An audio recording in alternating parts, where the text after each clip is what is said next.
عبدالعزیز بن عبداللہ نے بیان کیا، کہا کہ مجھ سے محمد بن جعفر نے بیان کیا، ان سے حمید طویل نے، انہوں نے انس رضی اللہ عنہ سے سنا، وہ کہتے تھے کہ رسول اللہ صلی اللہ علیہ وسلم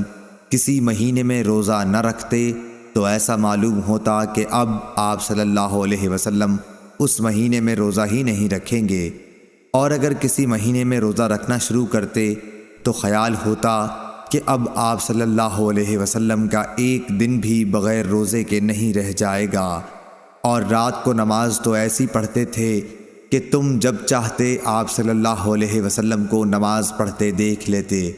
اور جب چاہتے سوتا دیکھ لیتے۔